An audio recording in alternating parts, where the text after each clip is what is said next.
By the end of this presentation, you will know the answer to the burning question, what do the following two things have in common? Winning the lottery and making a tofu burger. So let me begin. My name is Deb Socia and I have special needs. Indeed, I went to speech therapy for years and years in school, every week, and I still lisp when I'm nervous, like maybe tonight. I also have an undiagnosed and quite odd disability, or two or three. One of them is that I cannot associate colors with functions. So to you, green may mean go. To me, the light on the bottom means I can move, right? So, which is only problematic in states like Texas where they put them the other way.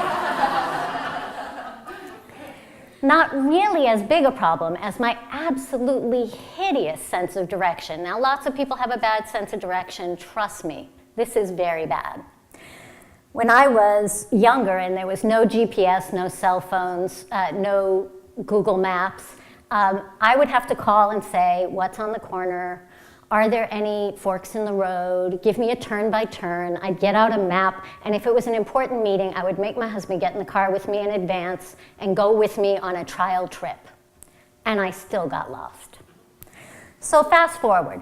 To get here today, oops, I'm one ahead. To get here today, I went into Google Maps.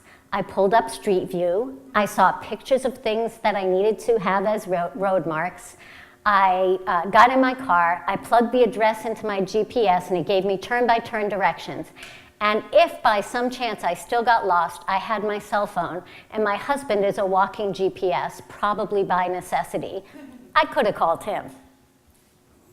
My point is that a disability ceases to be a disability when we find accommodations that bring about positive outcomes.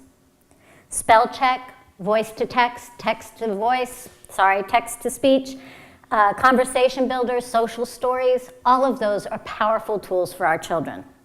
To me and to many others like me, technology is the great equalizer.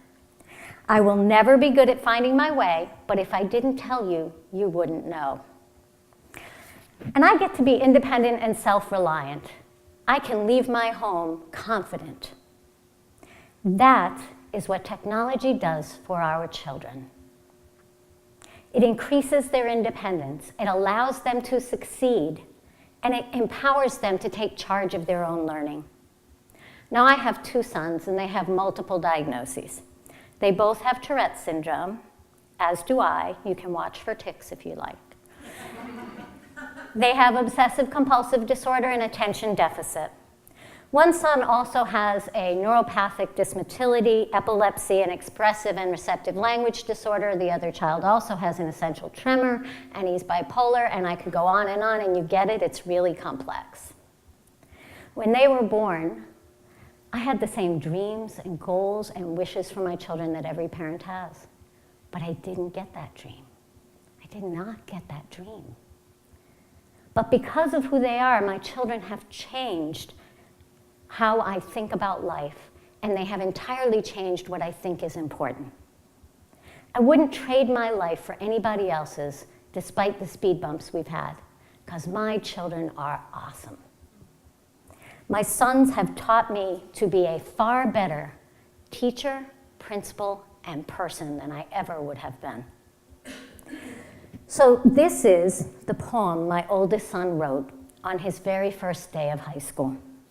Sitting down, looking around, I'll tell you what I see. A world of hate, they discriminate, a bit directed at me. It broke my heart. You can imagine how hard it was to be him.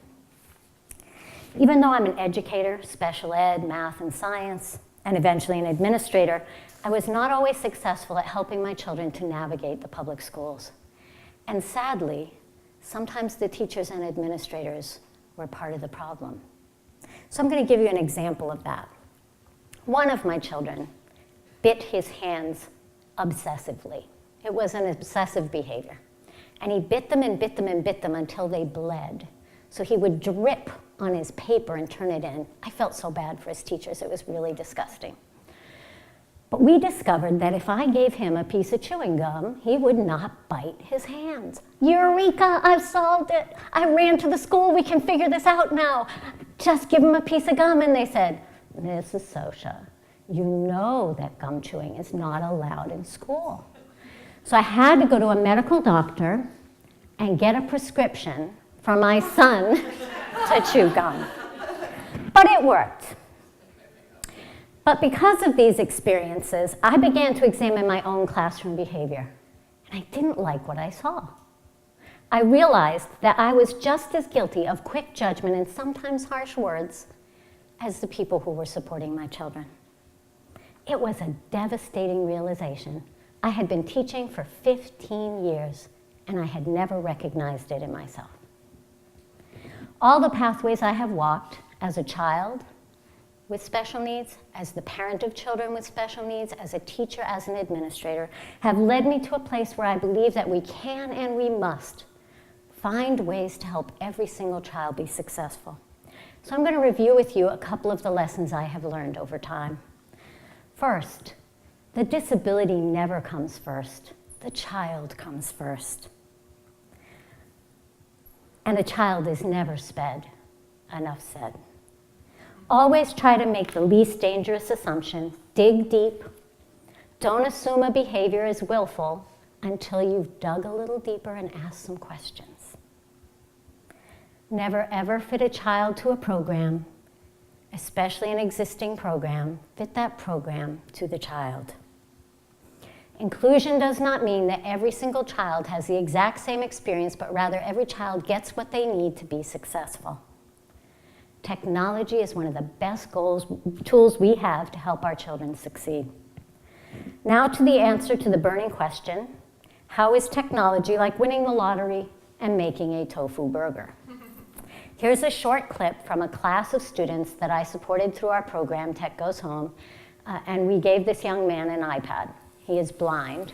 Please meet Dejan.